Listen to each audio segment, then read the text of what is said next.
game day at home for the Quinnipiac Bobcats Acrobatics and Tumbling team. Before the show begins, the athletes gather on the mat, dressed in their crisp white and blue uniforms, moving through roll-ups with precision. Every flip, every hold, every routine, they drill into perfection. The judges are watching, the anticipation builds. A quick change. Light blue long sleeves signal it's time to lock in. Now, this isn't just any team.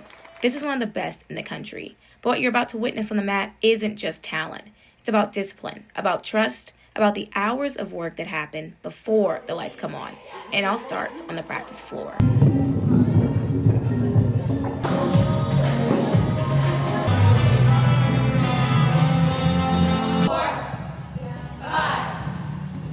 A typical practice for us looks like we have a whiteboard, so we usually get our practice plan from our coaches on the board, but we take it step by step, usually starting with certain days will be tumbling, certain days will be acrobatics, and other days could be like cardio. So today, for instance, we started with our duo tumbling pass, and while the tumblers were working, we had our tossers on the side who aren't in tumbling. They'll call a certain round out on the floor like acro 5, and we'll get behind it as a team, and then we'll do acro 6 and 7 to follow it, and then usually we just followed up with team routine at the end. You know, they have a really strict practice plan that we follow. We know the end goal is always national championship, individual event titles, as many titles as you can bring home. But again, you start off the year with the basics and then just gradually continue to get better and better week by week, month by month. Practice volume gets very high. You know, all they're doing is here for practice, here for lifts. So it's just about making as much improvement as we can and then being able to maintain and then make smaller improvements over that spring semester. So outside of the summer, I'm seeing them almost every single month of the year. We are September 1 starting our practice. We have, out of all the sports teams here on campus, there's 3 of us with an exceptionally long season, and ours is one of them, and it has to be. I mean, this is not a sport yet. There's elements of it practiced at the club level and in high school, but then we're mishmashing it all together, and so these kids are on a learning curve right when they come in. You know, all of September, it's really get them strong. Let's see where we can get their strength. Let's see where we can get their understanding of the different skills they're going to be. And let's see if we can see who we want to put into what position. So it's a 6 months process of intense training with the quest for perfection, which I kind of hate to say because nobody's perfect, but that quest for perfection is what we are scored on. We're scored on every finger, every single toe being in the right place, every knee being locked out. You know, synchronicity, beautiful body lines, and strength. I mean, although we do the same thing at practice every day, every practice is still different, and every practice brings a different energy, and I think our team is really good at bringing the energy, and that makes practices very enjoyable. I mean, yeah, it can get tiring, but it's all just to get better, and I think we just have to have the right mindset. And even here, it's times 10. You know, we come in every practice, they lay out the practice plan, and it's rigorous, it's strict, and it's all for one purpose, though, which is we are looking at those tiny things. We are looking at you under a microscope, so in the big picture, we're successful. If you don't make corrections, you know, likely you're going to lose the position that you're in. Taking corrections isn't, like, it's not only for yourself, it's for your team. If you don't make a correction for yourself, like, make it for the teammate next to you, because your correction not only will it make the skill better, but you're going to score better, which will then result in an overall higher placement. This is a sport where practice makes perfect. You know, the more reps you do at practice, the more times you go, the more you hit, the better you're going to perform in a meet. We work with a sports psychologist who educates us on how to properly mentally prepare for what we're doing, especially since so much of what we do is based on our mental attitude towards it. Like, if we think we're falling, chances are we're going to fall, but if we think we're going to hit, chances are we're going to hit. I think it goes without saying in our sport, if you're defying gravity and you're spinning in at high speed through air with potential for high impact, we do know that one miss and you could have a catastrophic injury. On top of that, they're scored on perfection. Common injuries in that sport, you know, are going to be anything like Achilles, calf, foot related. That's a very common one in the sport. I'd say probably one of the most common ones. And then outside of that, upper body injuries, shoulders, concussions are a very common one just from the impact of tosses and catches. So I'd say those are the three main injuries that we see in the sport. Our bases experience different stressors from our tops, who experience different stressors from our tumblers. So our bases typically with the overhead movements deal with more upper body soreness. Their legs usually feel pretty good. Our tumblers might get a lot more in their leg soreness. Our tops just kind of have a lot of impact based soreness from our tosses and then being caught. Sometimes they get a little bit in their heads, or if they're having a bad week, they have to find a way how to get out of it. You know, we have a lot of resources here to help them with their mental side of their game, but it is very much a game that is played between the two airs. And I think getting them into a place where the repetition feels solid and they are on their feet 10 out of 10 times, that trajectory is the one you want to be on. Different because I've always kind of struggled with my mental preparation in a sense, but what's worked for me lately is just visualizing what I do before I go out there. So if I'm doing a tumbling round, I'll just really picture each count for the pass. Like there's a count for each of the skills that we do. So if I'm round offing on 4, then I'll remember and visualize on 4. But mentality-wise, it's a lot of it is positive self-talk, trusting your teammates, and really just repetition. I think repetition is the biggest thing that gets you into that comfort zone of, I'm not afraid of going out there and doing my best because I know I'm going to be great. And our coaches do a really great job of drilling that. So we do go out and score 10s and 9-9s.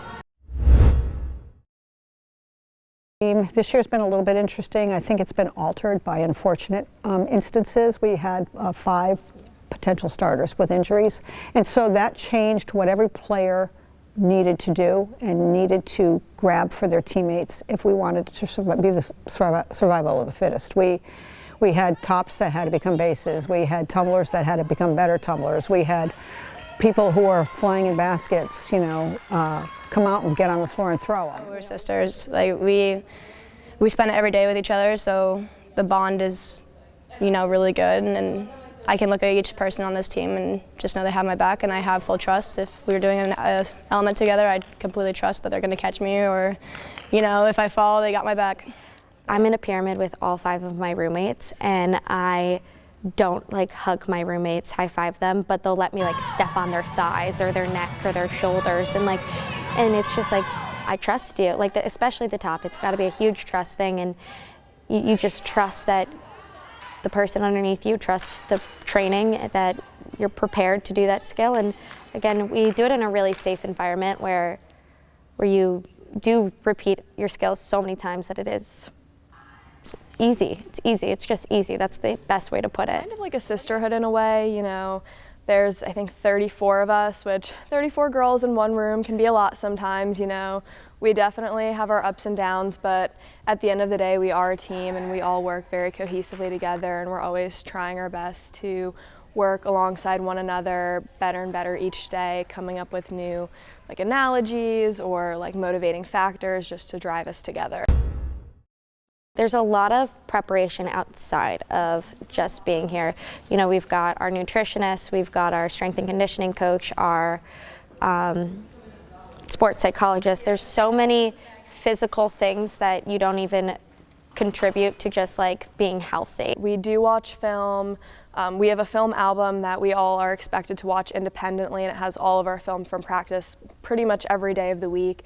And then we also have small group film review sessions where the coaches will call in specific groups of people.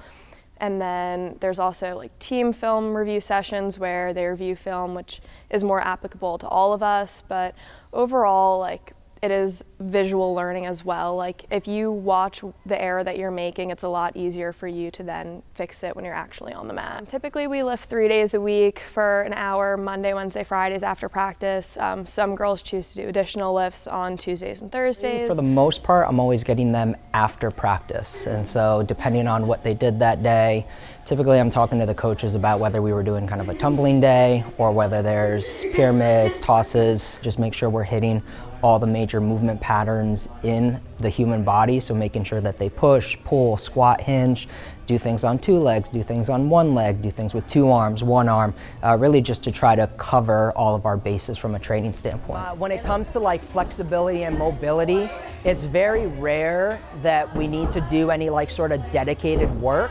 But obviously as they're practicing, especially like our bases going overhead, you know, as you keep pressing overhead, typically you have like your lats will get really tight. So we try to focus on keeping flexibility and mobility in the lat area. It's a huge difference for their stability once they're overhead for our bases. When it comes to like our tops and tumblers, my main thing is always going to be looking at the ankles. As great athletes, they can learn to move around restrictions and limitations in their body. So I think focusing on their ankle mobility, and it's a tough one because for the athletes it's something they don't necessarily always feel, but I can always see it when it doesn't move as well as it should. So I'd say ankles and then lats are probably the 2 biggest ones that we focus on for mobility or flexibility purposes. Conditioning, obviously the team routine is the like benchmark of conditioning, but over time just working with the program and working with Mayor, you know, that team routine is so difficult to try to replicate from any sort of like circuit or any sort of conditioning that we can do.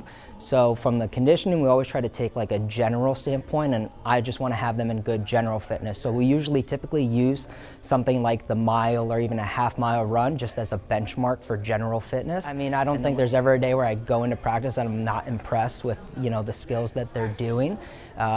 I think the biggest thing is, you know, sometimes it's the athletes will mention like how explosive they are, but it's, you know, they've trained that way since they've been young kids, so they have that like muscle memory of how to do things. Our athletes with front squat, you know, from a body weight standpoint, they have maxes that are at, you know, 1.5 or more times their body weight.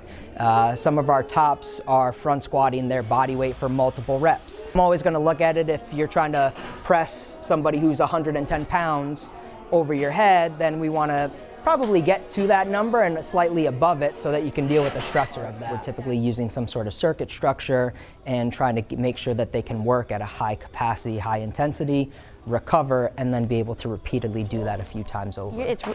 You realize when you have a life outside of acro or have time to kind of be yourself, that you enjoy acro so much more. So like those little things that you do for yourself outside, whether it is going to the gym, it might be joining the gym for yourself, not to better yourself in here, and it goes hand in hand, but you know, mentally I like to do my own thing outside of here and go coach or, you know, go hike or stuff like that.